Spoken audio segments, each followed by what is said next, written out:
Tottenham 2, Manchester United 2. That went from an absolute mid-off to a really, really entertaining end to the game, guys. I couldn't believe what I was seeing towards the end. There's a lot to unpack. I wasn't even going to do a video on this, but then after the end of the game, it really made me want to do a video. But yeah, make sure if you guys are new to the channel, you hit the subscribe button, hit the like, comment down below your thoughts on the game. I want to hear from both sets of fans, and also make sure you follow my socials in the link in the description. We're going to be consistently posting about all sorts of leagues and competitions on here, guys. But as you can see, we're representing Arsenal. I was watching this game, obviously with a neutral standpoint. I don't like both teams. Obviously, both teams have had their own issues this season. United have been on a little bit of a run. And when you're looking at the lineups and the way Tottenham were playing, especially against Chelsea at home last week, you were favouring United in this game, and I was too. I mean, I literally predicted a 2-2 draw. I'm not joking, guys. But then I was thinking, where the hell are the goals going to come from Spurs? And they actually ended up coming because of the substitutes from Thomas Frank. So he has got to take a lot of credit there. But yeah, early in the game, it was such a poor game, guys. Like, for the most part, it was so poor to watch. It was awful, man. There was such a lack of quality in the teams and the performances. I thought individually, I mean, if you're looking at the first half, United, it was quite even. Both teams had one big chance, 3 shots each, 0 goalie saves. It's crazy, man. The shots were doing absolutely nothing. I was more convinced with United going forward, but they had more expected goals. I mean, Tottenham, this was shades of Chelsea last week in that first half. It was looking very, very peak. I thought Xavi Simons was trying his best to make things happen, but it just wasn't working, and he just kept slipping. I don't know what it is. He's becoming Slippy G. Like, Xavi Simons, he's got to get used to this league because it's not looking great at the moment. But to be fair to him today, I'm going to give him a bit of sympathy because there was nothing ahead of him. There was nothing going on. Like, he tried to find a pass, but there was no one making a run. I mean, it was Richarlison and Kolo Muani up front. It was looking very bad in that first half. Frank tried to change things up, but Brennan Johnson, Moani, Richarlison, they weren't offering anything in that half. But I thought the attack as a whole were pretty awful, if we're being honest. But more importantly, I mean, that defence from Tottenham in that first half was diabolical. I thought the fullbacks were really poor today. Jed Spence, who's been a very consistent player for Tottenham, and he's a very good player. I really like him. But today he was off it. He looked very sloppy. Porro was awful today. His crossing was terrible. That's his best attribute as well going forward defensively. We know he's not great, but that was really, really poor. And the first goal for United came from a cross into the box. It was such poor defending, man. I don't know how they left him that much space, but Diallo put in a brilliant ball. Amarim's got to take credit as well for the changes he made in the team because he's moved Diallo to the 10, where he's much better, and he played a back 3 with Mazraoui back in the team. So I thought that was a good change. Played a lovely ball into Mbeumo, who headed it very nicely. I mean, he was poor defending, but 1-0 to United, and then you're thinking, oh God, where are Spurs going to get a goal from? Like, they're cooked. They're not equalising. It's going to be the same old. But yeah, they have got a lot of injuries, to be fair to them. Like, Kudus was out today. Solanke's out. You've got Bergville out. Madison, Kulusevski. They've got a lot of options that would have been useful off the bench that were not there, obviously. But you got to make do with what you have. And in that first half, it didn't look like Frank was going to do that. But in the second half, things did change. I thought Man U, for the most part, were very comfy in that first half. Keeper didn't really have to do anything. Defence, they were solid enough. But the second half is where things started to change. And it's credit to Thomas Frank here. But I'm going to get into some more analysis and specific look at the changes at half-time and what that meant. Going 1-0 down at half-time for Tottenham and how they managed to change this. Now, guys, if you're looking at the second half, I mean, the changes from Thomas Frank, the Spurs fans were booing the changes, and I was questioning them, but I didn't really disagree with them. I mean, Kolo Muani went off at half-time for Odegaard, who's a very talented player, you can see it, but he hasn't really shown it a lot, because you can't really rely on these young players like him and Tell. They're for the future, but he did come on for Kolo Muani, who was hooked at half-time. He didn't offer anything in the first half. Yes, he didn't get service, but it was either him or Richarlison to come off. And to be fair to Frank, he put his, he kind of risked it, really, taking Moani off. Because if it didn't work out, there'd be a lot of questions. But I think Spurs fans need to chill a bit. Like, I'm not trying to say this. I'm an Arsenal fan, of course. You guys know I don't like Tottenham, but they need to just relax a bit. Like, they're Tottenham at the end of the day. This isn't Real Madrid, Man United, Man City, Arsenal. The standards should be different. I don't get why Spurs fans expect Frank to win every game. I get you want your team to win every game, but you got to chill a bit. Like, there's a lot of problems at Tottenham still. And obviously won the Europa League, massive achievement for Tottenham, but in the Prem, 17th.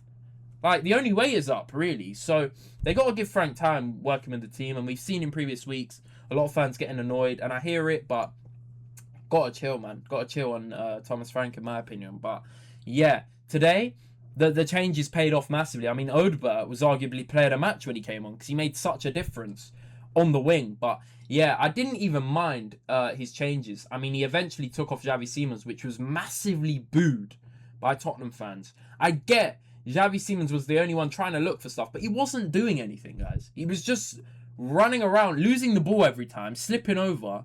Yes, he's a young player. Yes, he needs people in front of him. But if you're not going to make anything happen, then what is the point of staying on the pitch? But more importantly, I need to talk about Man U in the second half. Because in the second half, if you look at the statistics, it was all favouring Tottenham. Now, this was towards the latter stages. All the big chances, the shots, they were coming in the final 15 minutes. There was a bit of the second half where you saw, as soon as the half-time kicked off, Tottenham were really trying to go for it. And from about the 50th minute onwards, and I thought Tottenham were really going to kick on and maybe get a goal. But at the same time, you're looking at the Tottenham team over the last few weeks. You're like, where are they going to score? You saw against Chelsea, 0 XG.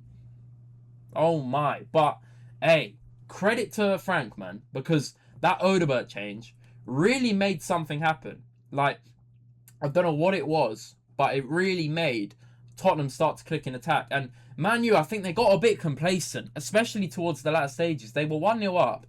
They thought they were just going to be able to do a Chelsea, see it out. But Tottenham, to be fair to them, they really went for the equaliser. They really were pushing. And in the end, they got what they deserved. I mean, it was late on. Matthias Tell, guys.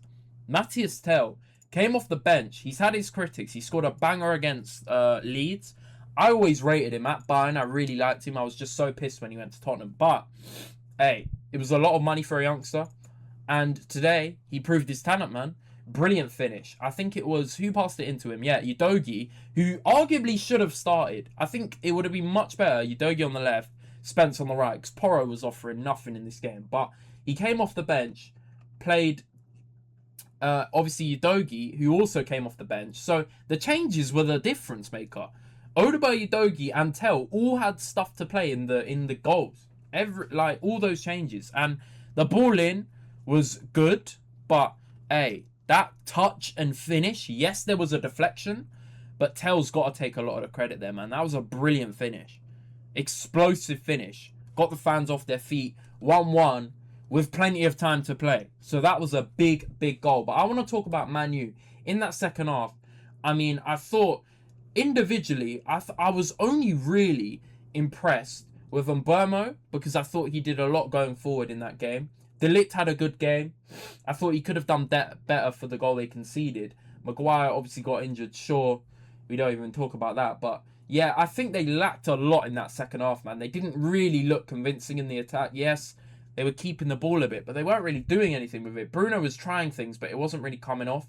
Cunha was an absolute ghost today. I literally forgot he was playing.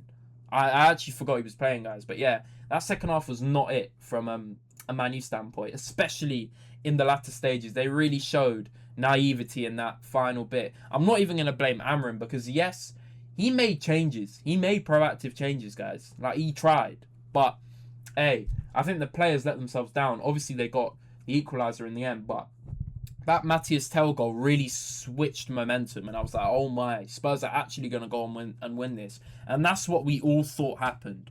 I mean, that Richarlison winner, we thought it would be the winner, man. I mean, Man U kind of looked down and out. Yes, Sesko went off. He came on in the 58th minute, and then he got injured, sadly. And they made all their subs before that. You could blame that on Amorim, but how's he going to foresee that? So they had to play with 10 men for the final part of the game, which obviously cost them in the end.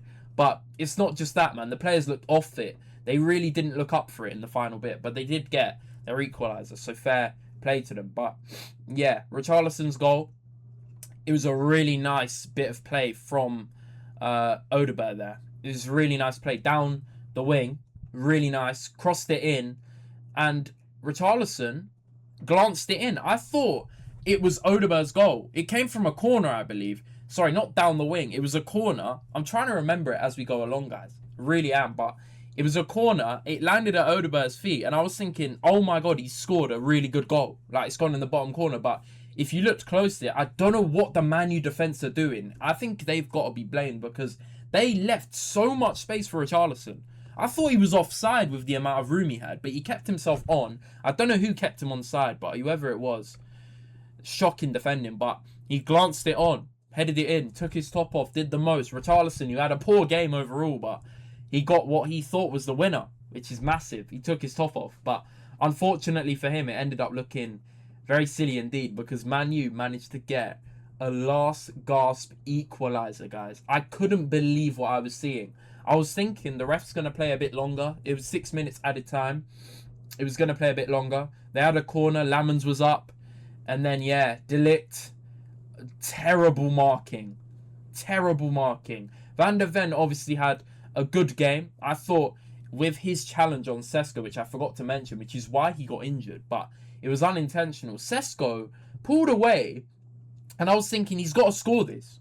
He's got to score this. And unfortunately for him, that ended up obviously costing Man U that Richarlison goal because they had 10 men after that. But the challenge, Van der Ven, last ditch.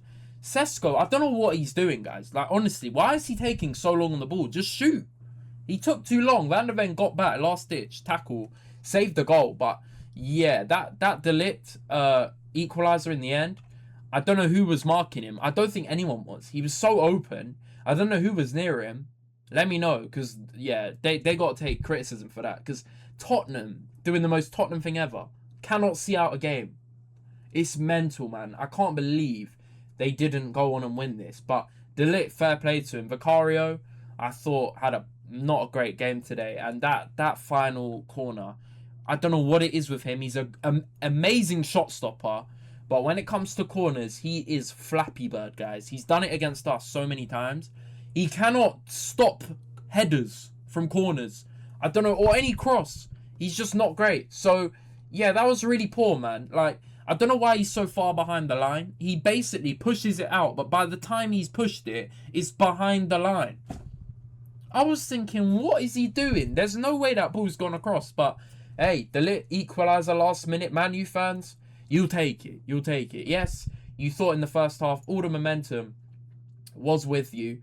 And you probably thought you were going to go on to win because it was looking really comfortable in a boring game. But that second half, fair play, man. Good entertainment. But let me know what you guys think of that game down below. Make sure you smash the like, subscribe if you're new. Comment down below if I missed anything or what you think on the game. And follow my socials. But it's been Jay-Z Knows Ball and I'm out. Peace out, guys. Take care.